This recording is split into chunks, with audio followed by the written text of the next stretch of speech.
So long, Instagram. Bye-bye, Instagram. Farewell, Facebook. Sayonara, Twitter. See you later, followers. The last person you need to hear from right now is me. I'm taking a hiatus. For one day, I'm handing over my account To experts on COVID-19. People who actually know what they're talking about. So instead of hearing from me, You'll be hearing from dozens of experts, like Dr. Anthony Fauci, Gail Smith, President and CEO of One. Dr. Ngozi Okonjo-Iweala, former finance minister of Nigeria. Listen to what they have to say. Because you and I aren't safe unless everybody everywhere else is safe. There's enough knowledge out there. Countries can get ahead of this. We are just as good as our weakest link. We all have to act as one. As one. As one. As one. So, bye for now. I'll see you soon. Break a leg, Doc. Dr. Ngozi, take it away.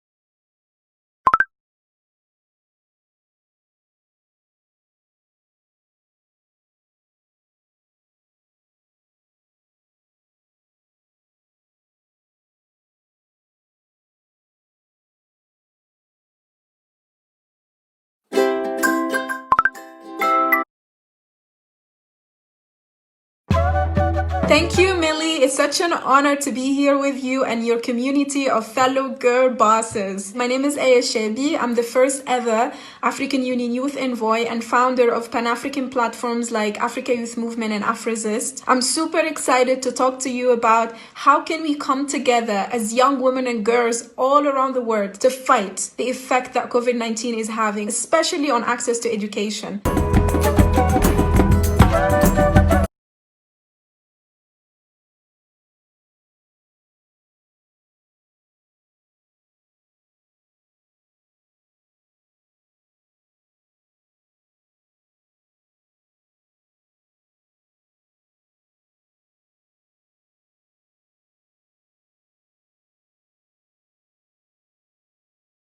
Found a girl.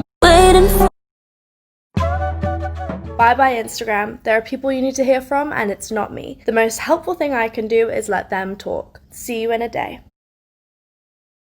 In certain parts of the world, there is very limited access to internet and tech devices like computers and phones. In low and middle income countries, surveys show that boys are 1.5 times more likely to own a phone than girls, and 1.8 times more likely to own a smartphone, which means they can have access to internet. That's why we really have to empower girls during this crisis to have equal access to socio-economic and digital opportunities.